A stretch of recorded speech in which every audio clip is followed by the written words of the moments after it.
So I basically was talking about the possibility of trading Nick Herbig this offseason. And to me, I think it's not a bad idea. Here's what I wrote on my page, and we'll read some of the comments and basically break it all down. Here we go. Nick Herbig, fourth round pick. Here it is right here. Where's the picture at? Nick Herbig,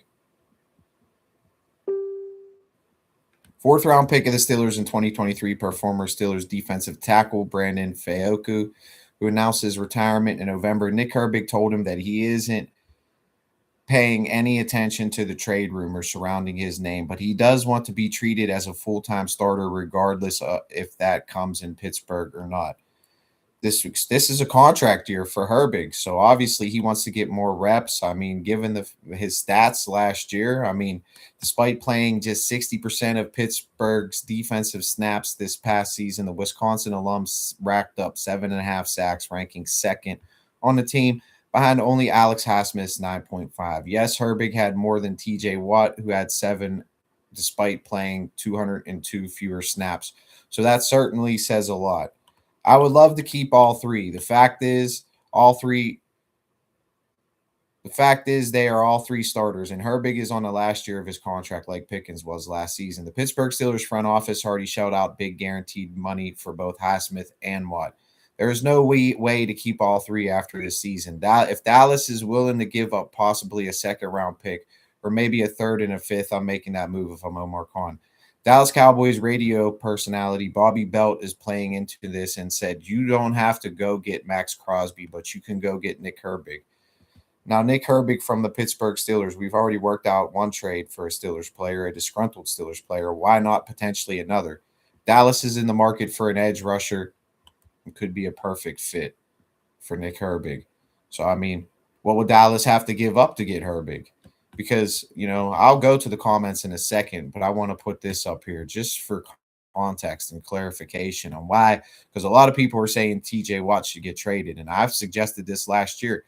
Before you shell out this big contract here due in 2026, 2027, 2028, I think it doesn't go to 2029. So they got TJ on contract next season after that, and the season after that. And let's just say the Steelers were to trade TJ Watt right now. Here's dead money. So if they were to shell out 90 to trade TJ Watt, they would still owe TJ Watt $94 million. So Omar Khan, literally, this is the contract Omar Khan just gave TJ Watt these next three, 2026, 2027, 2028. So you're not going to go and shell this guy out the largest contract for a defensive player in NFL history, in my opinion. And then the next season, as soon as that deal is in place, you're going to trade him. It's not going to happen. You've created and made TJ Watt the cornerstone of the franchise. So that's not going to happen. You trade Alex Highsmith this year.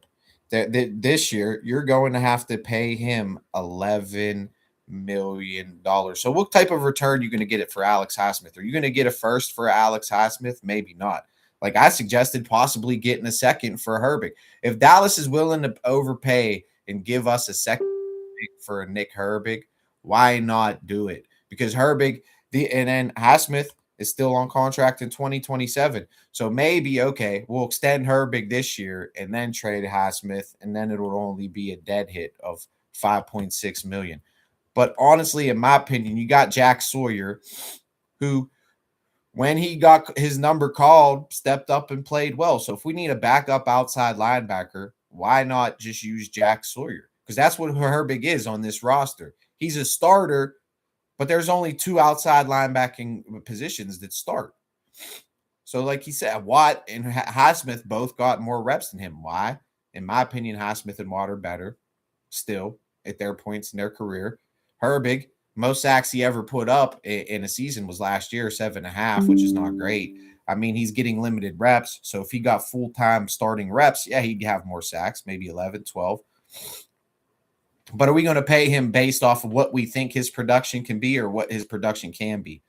Or we paid Watt based off what his production was, not what it's going to be in the future.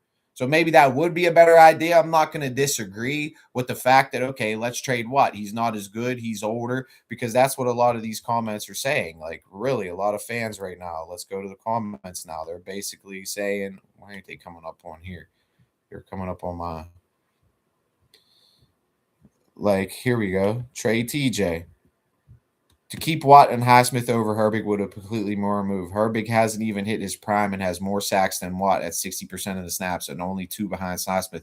If we ever gotten 80% of the snaps, he easily gets 10 to 12 sacks. That's literally just what I said before we went to the comments. Okay, I agree, but that's why I brought up the context of the salary cap first, because I think a lot of these commenters and a lot of these fans are missing this context. The context is key to this deal. You trade Highsmith this year, you got to pay him $11 million. You trade TJ this year, you're stuck on him for $94 million over the next 3 seasons. So it'll be what, like 31 year, 30 the next, and 30 a year after that. You're stuck on TJ. You're stuck. I agree that he's washed up, and Highsmith probably would be just. I said this last year before you gave TJ the blank check. The reality is they gave TJ the blank check. Trade Watt. Why would you trade Herbig? Personally, if you can economically find a way to trade Watt, wasn't a fan of the contract last year. What did I reply? Basically what I'm saying. He's guaranteed $120 million. That's why. You aren't keeping all 3 after this year, and the easiest one to get off of is Herbig. Herbig after this season is going to get a large deal. I don't know if he can live up to be honest. He got a great PFF pass win rate, but has never even had 10 sacks in a season. So we can assume, and the mathematics point to, okay, if he got all the starts, he could have 15 sacks in a season, maybe. But they shelled out all this money to Highsmith and Watt. There's no getting off those deals.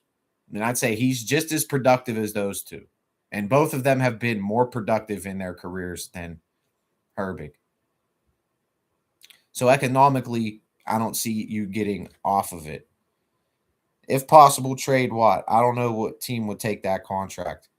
I'm going to be dead ass. I trade Highsmith. Herbig is young, not even in his prime. TJ can't be traded because of the salary, and a dead cap would still hurt the Steelers. Trade Highsmith for a second, extend Herbig, and keep training Sawyer. Draft an outside linebacker in the second with one of their second-round picks.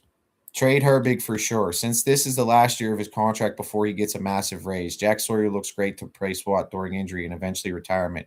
Can't play 3 edge rushers. Really have too much money on the defensive side of the ball. It's basically what I'm saying. Like, I don't want to trade Herbig. I would love to extend him long-term after this year, but I just, realistically speaking, especially, that's the biggest, and I've been talking about this, that's the biggest criticism for the Steelers is the fact that, they have the highest paid defense that's not living up to its pay grade. So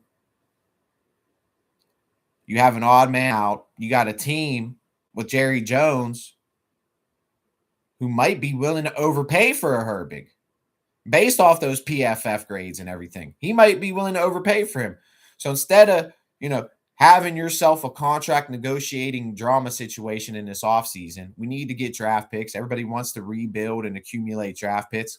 Herbig is a contract to where, okay, this is how we start transitioning to get off money off the defense. We're not going to pay Herbig.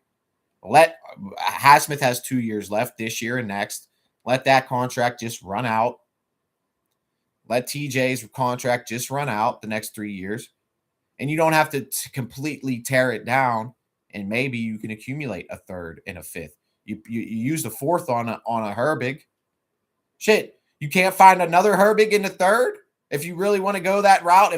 But they're not probably going to use it on an outside linebacker. But just saying, you use the fourth for Herbig. Why? If you're willing, if you can get a third and a fifth, you might be able to find a Herbig for a fifth. What was Sawyer, like a fifth? I forget what Sawyer was. A fourth, a fifth, a third. Or you get that third, that could be another receiver. That could be a quarterback you can bring along eventually in this system. Let him sit behind, if you bring Rodgers back, let him sit behind Will Howard. Let him sit behind in Rodgers and learn, and let him compete with Will Howard. Once after the year after that, you got two young quarterbacks and a new offensive system with more. Hey, I mean, there's a running back, a wide receiver, a linebacker, another linebacker. They probably need another safety. That third round pick, there's a position that's going to get 80% of the snaps, 90% of the snaps next year in a position of much more need than a Herbig. You don't have to completely tear it down. You accumulate draft picks and you start investing more to the offensive side of the ball while still keeping the defensive core intact. So, or not, but I mean, is a second round for Herbig nuts? Probably. There ain't no team that's willing to give that. But now with the NFL and the PFF, maybe. I think a third and a fifth, that's not asking too much for a Herbig, especially with the potential that they're saying he has to be a 10, 11, 12, 13 sack player. Does he have that potential? Yes. If he starts every snap, if we're going off PFF and analytics, he has that potential. And you're saying the Steelers went totally nuts, blah, blah, blah. Do I think they went totally nuts? No. I mean, giving TJ that money last year was totally nuts when they could have put a franchise tag on him, in my opinion. So, was the screen black when I was sharing my screen, or was it sharing the screen? Because I think I'm having technical difficulties. Or did it show all the comments and did it show the numbers that I was showing when I was trying to share my screen? If I was TJ, I would want out of this shit. Wouldn't blame him at all. He deserves to win. Not going to win with us. Any of them black. Damn it. I got to figure that out. That sucks. I don't know why.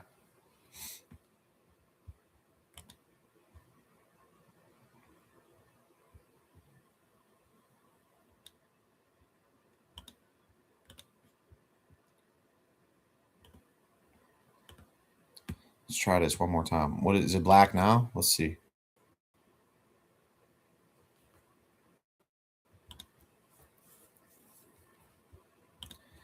That's why I tried to do it on the other one. I thought it was working. Now it's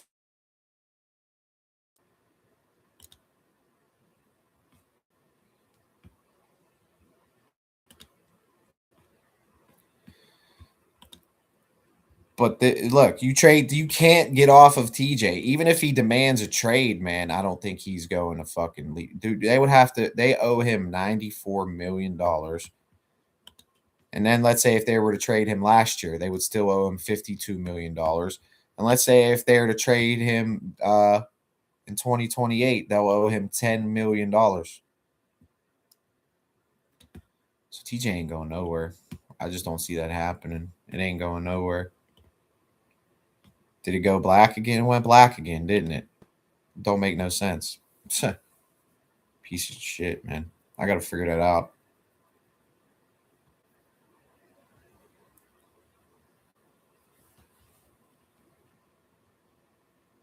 Won't even get a third for Herbig. Well, if we don't get a third for Herbig, then I wouldn't do it. But if a team's willing to shell out more for a Herbig, maybe not. But do I think it's possible? Especially the way the league's trending with PFF and given, his numbers. He had the best pass rush win rate in the NFL.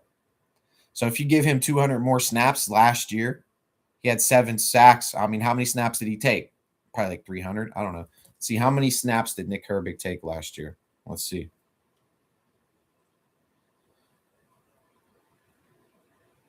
How many snaps did Nick Herbig take last year? 610 defensive snaps. So, I don't know. He gets 200 more reps. What's 600 divided by 7? Remember, this is analytics, Brandon. It's not hard. Let's see. Calculator. 600 snaps. Where the hell's my calculator at? Divided by 7.5. No, that's not how it. So every 80 snaps, he gets every 80 snap, he gets a sack every 80 snaps. So okay. 200 divided by 80 equals 2.5. So I mean 9.5 sacks. That's not really good.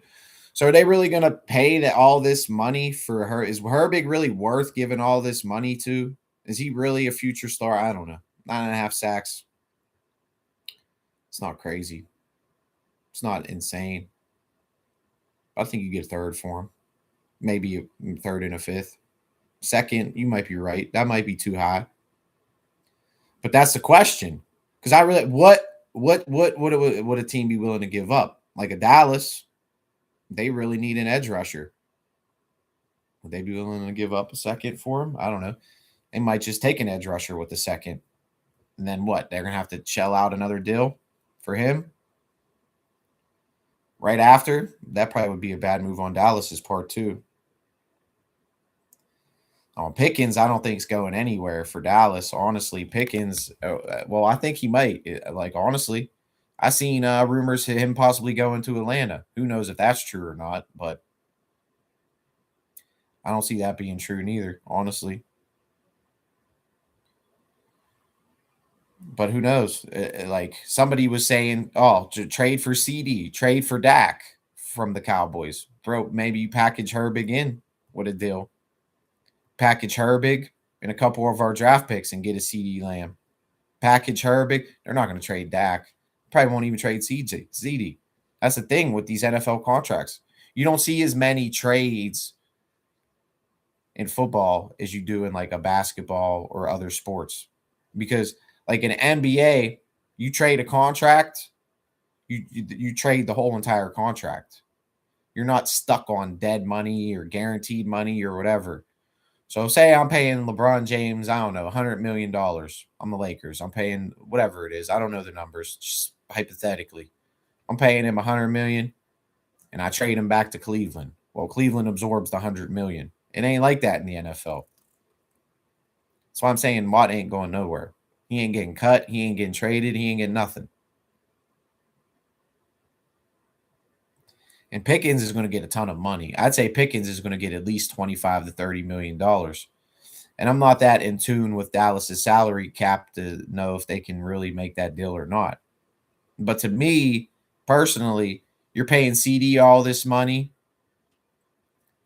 It's kind of like the Steelers situation. You can't pay Watt, Highsmith, and Herbig. Just like it's really probably not a good move to pay 2 wide receivers big time money like that. Because their defense is straight ass, and they have a lot of other problems. To be paying Dak all this money, to be paying CD all this money, and to be paying Pickens all this money. So honestly, I don't see Pickens coming back with Dallas. So to me, everybody's saying Dallas won the trade. I don't see that as this is why they traded Pickens last year, because they knew a contract negotiation was coming up. Was it a smart move to extend DK? Probably not. But they felt DK was better and extended DK. And they were not going to extend Pickens. Probably regardless of having DK or not having DK. It was just too much of a problem. And they said, we're getting rid of you. Like a Pickens, no. But, I mean, if he wants to be a starter, he feels he can be a starter. And if a team that's all in, because like a lot of teams are buying into that analytics stuff, they might really buy into that and say, well, we can get this guy. He's 24. Essentially, almost he's very young for a veteran player, 24, not even in his prime yet. And I can get this guy on. I'll trade for him right now and extend him right now for, I don't know, it's a tune of, I don't know. What's Watt making? $40 million a year. I'm going to give you half of what Watt's getting. I'm going to give you 20 million, 60 million, 75 million, like a bonus. And then each year it would be 20, 20, 20. So that could be a good move and a good deal for a team. Because to me, a 20-20-20 type of deal, Herbig will exceed that. That'll be his prime. So that'll be like 25, 26, 27. And you still don't got him in his, and then you got him. And then after that, he can go get himself another deal somewhere else in his prime. Major, even bigger than that. So is he worth the second? Maybe, maybe not. Depends how you're looking at it. Depends what you're going off of. Like Cleveland fans will argue all day. Well, Myles Garrett has a better sack rush win rate and this and that and the third, better double team rate, better chip more gets chip blocked more than TJ Watt. So of course Myles Garrett is not going to get as many sacks as TJ Watt. When TJ Watt 90% of the time is just running at the passer, running at the passer, running at the passer.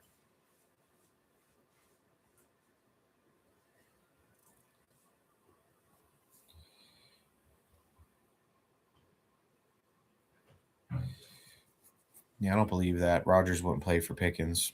I don't believe that at all.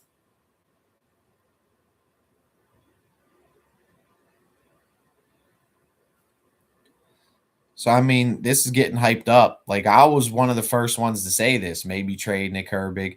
Now, the Steelers defensive tackle who said he spoke directly to Nick Herbig and said he's not worried about the trade smoke, but he wants to be treated as a full-time starter. He feels he's a full-time starter in this league. Is there a truth to that? Maybe, maybe not. Why would this former Steelers player just come out and say this and lie? Or is the person that reporting it is just making up a story behind his name? Who knows? But we'll see. But to me, you can't pay all three. So if there's a team out there willing to overpay for him, I'd do it.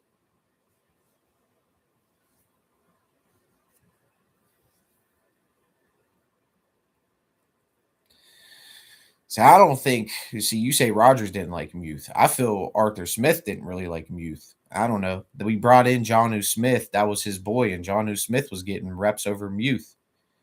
So a lot of the things we're doing here, too, doesn't make no sense. I don't even know. You give Pat Freiermuth all this money, and you don't even use him and trade for Jonnu Smith. Doesn't make any sense for me. But I'm kind of upset that screen went black, honestly, because I was able to show the salary cap and everything, and I just kind of want to, it'll bring a little bit more of production value to the stream. But it fucked up, obviously. So I don't even know if I'm going to leave this live up. Maybe I will, maybe I won't. I'm going to go back and watch it. Put a cover photo on it, and I'm going to end this one. But here's the rumors. This is the drama. Is Herbig going to get traded? Maybe, maybe not. But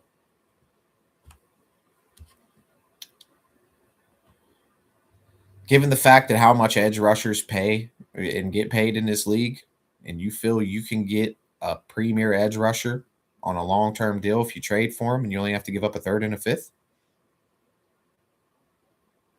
I don't know. You got to think of it that way. That's a perspective. That's a way to look at it. Because right now, it's like Watt. Okay. He got paid the most lucrative contract in NFL history for a defensive player based off of his performance, it's not PFF, this, that, and the other, based off of he had 22 and a half sacks in a season. So if he gets traded to a team based off that, okay, whatever. Or even if they're a PFF team, but they're going to pay him based off, okay, you've only had 11 and a half or 7.5 sacks in a season before. If I'm Herbig and they give me 20, 20, and 20 over 3 years based off of what they think I can do, I'm going to do it, and I'm going to overachieve. I'm going to overachieve. I'm going to go to another team, be more productive than team for half the price. And then in my prime, when I'm 28 and I prove that I am an elite premier, then I'm going to get me a TJ Watt deal. So, I mean, this works good for the Steelers. It could work good for whoever Nick Herbig goes to, and it works good for Nick Herbig, honestly.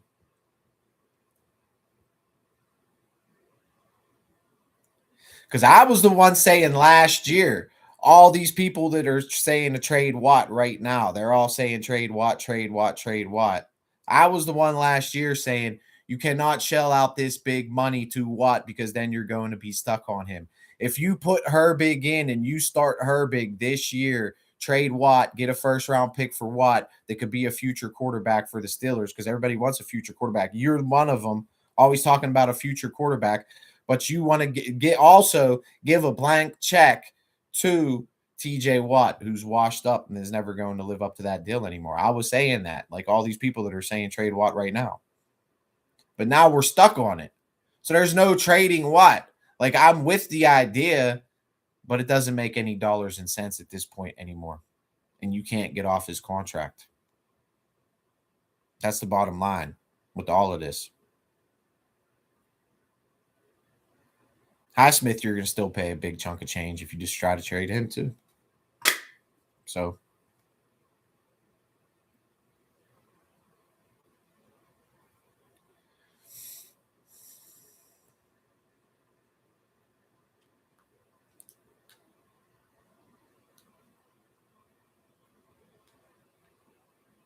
it's time to start getting younger.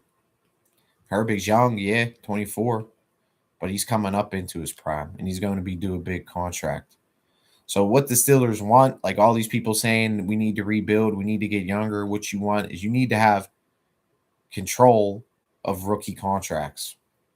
And you get a fifth and a third for a Herbig, you got two rookies you control for the next 5 years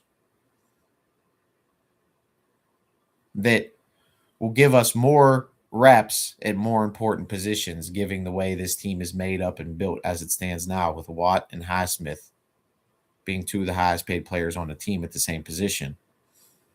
So it creates an odd man out. That's the facts. There's an odd man out here in this situation. That's just the reality of it. Not everybody likes the reality or the truth, but that is the reality of the situation.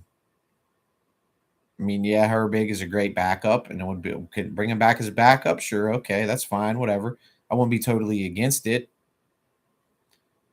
but this is a scenario that's getting thrown out there. Like I said, the Steelers' defensive tackle came out and said he's unhappy, he wants to be treated like a starter. So, I mean, this could be a move that it's a win-win-win. It could be a win-win-win for all three franchises. Everybody wins.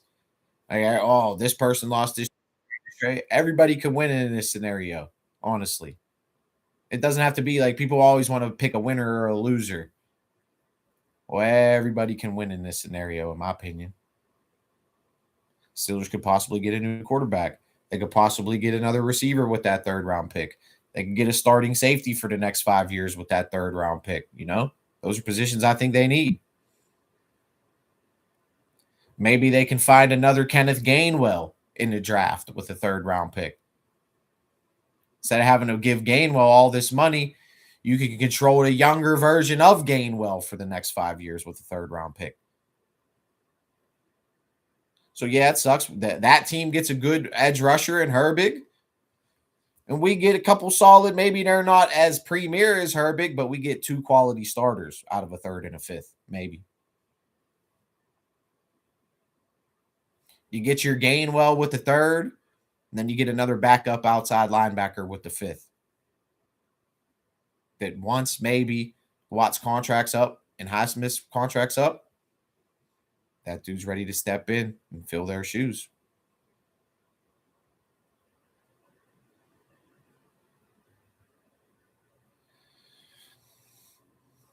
I think we can win the division. I think the division's definitely up for grabs this year with Mike McCarthy.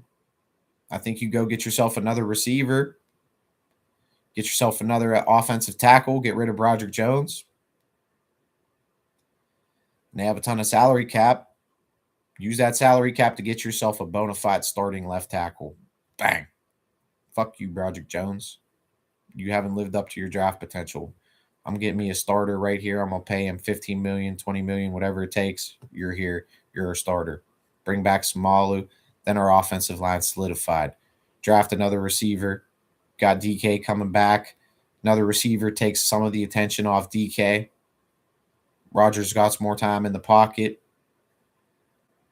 Defense basically is returning in full. You have an offense that actually puts up points, sustains drives, picks up first downs.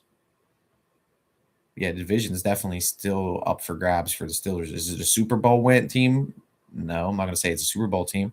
But is the division still up for grabs? Yeah.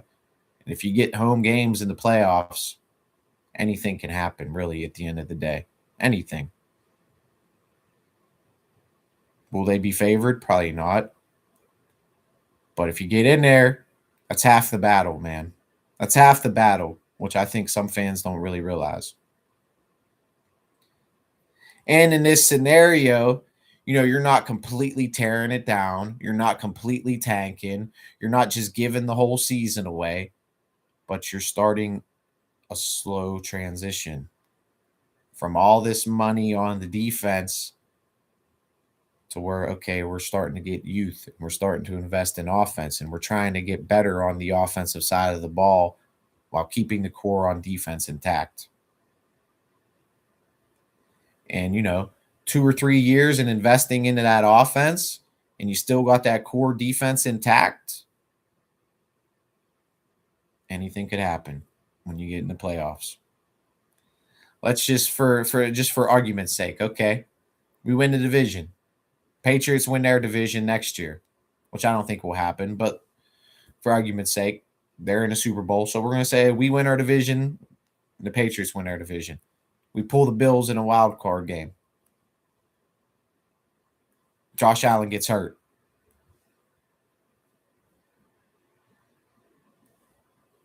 Can't win that game this year. Can win that game. Cincy gets in there on a wild card somehow, and then we pull Cincy. Can't win that game. We pull Baltimore in the playoffs. They get the wild card. We pull Baltimore. They're fully healthy. Steelers beat them twice last year. Can't win that game.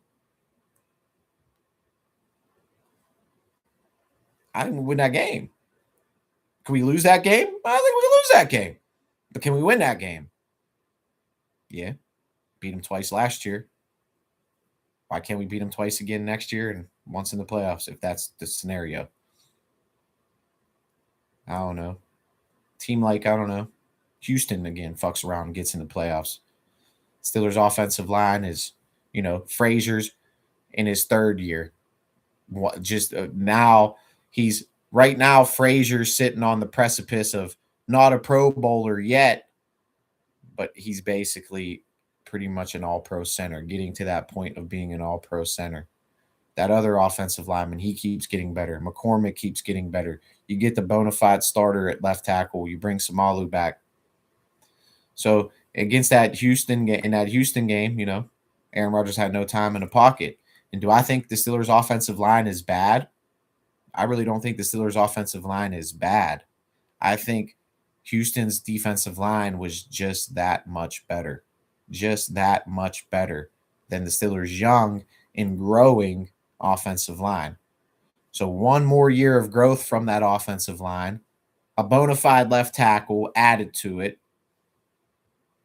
another receiver on the outside that can get separation and give Aaron Rodgers somebody else to throw the ball to down the field that takes off of some of the double coverages of the DK. It'll open everything up. And who knows? We pull Houston again. Who says we can't beat them?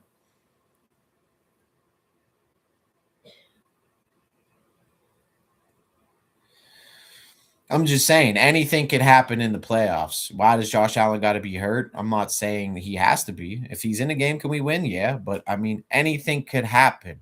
Look at the Broncos and the Patriots. Like if Bo Nix doesn't get hurt, the Patriots probably are not in the Super Bowl right now. Let's be honest. Sean Payton takes the 3 in that game early. The Patriots probably are not even in the Super Bowl right now.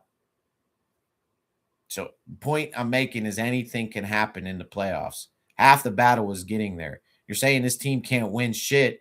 Well, I'm saying this team, it's probably got to be a division the favorite to win the division. They just won the division. I don't see how they just signed the best coach possible, has the best resume, has the best coach. We have the best coach in the division, just won the division.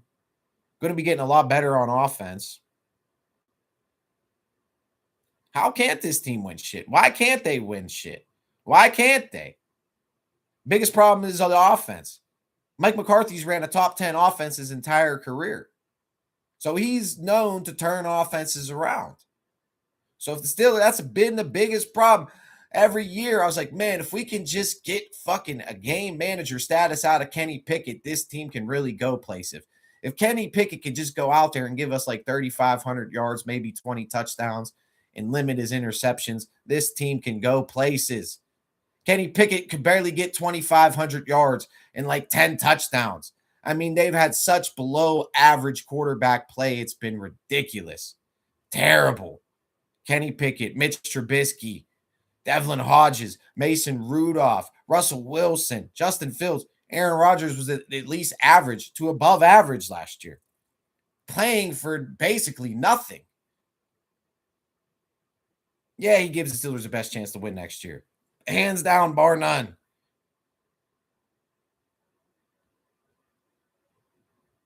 I'm not trolling.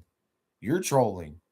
You don't know what you're talking about. You contradict yourself.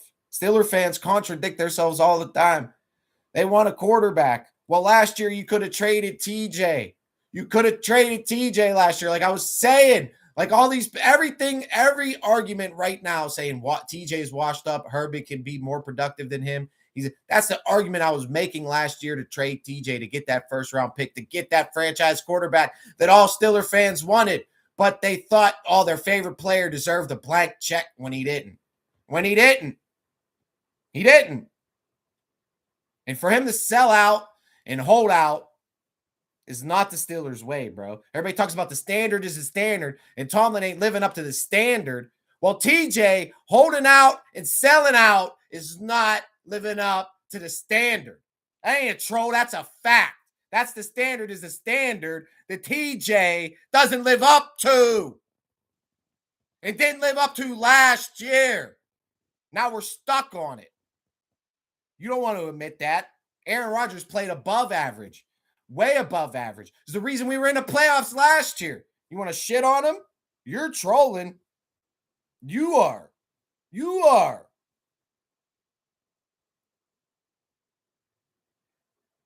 Now we're stuck on it. He ain't going nowhere. He's here. It's what you wanted. You want to give him a blank check based off what he did 5 years ago, which he already got the most lucrative contract by a defensive player then. And he still had 1 year left on his deal, and he said, I ain't going to play unless you give me a penny more than Watt. Fuck you. I would have traded his ass last year. Don't let the door hit you where the good Lord split you. You sell out bitch. Go sell out and play somewhere else. Go on. Aaron Rodgers played for scab wages, threw like 25 touchdowns, almost 3,700 yards, and was hurt for 2 games, a game and a half, with nobody to throw the ball to. Barely any time in the pocket. Average-ass running backs. Horrible wide receivers. Give Aaron Rodgers DK and a legit number 1 receiver next year, a first-round pick receiver next year, and another receiver. Watch Aaron Rodgers fucking cook in an offense that he wants to fucking operate out of. Not this bullshit ass fucking high school fucking shit I used to run in fucking 8th grade, bro. The shit the Steelers be running is shit we used to run in fucking 8th grade. 2 tight end sets with 3 running backs and no wide receivers on the field whatsoever. It's coming out of these power heavy sets all game long. This ain't the fucking 1940s anymore. This is the NFL football. You got to open it up and spread it out. And that's what Mike McCarthy's going to bring to this team, opening it up and spreading it out and throwing it down the field and letting Aaron Rodgers dictate the pace of the game on offense. This offense is going to look completely fucking different this year.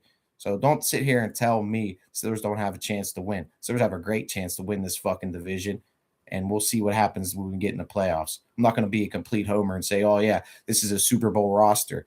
No, it's not. But yeah, can we get in the playoffs? And once you're there, can anything happen? Hell yeah. And history and time has proven it. And I can throw up a million different examples, but I don't got enough time in the day. So here we go, Steelers.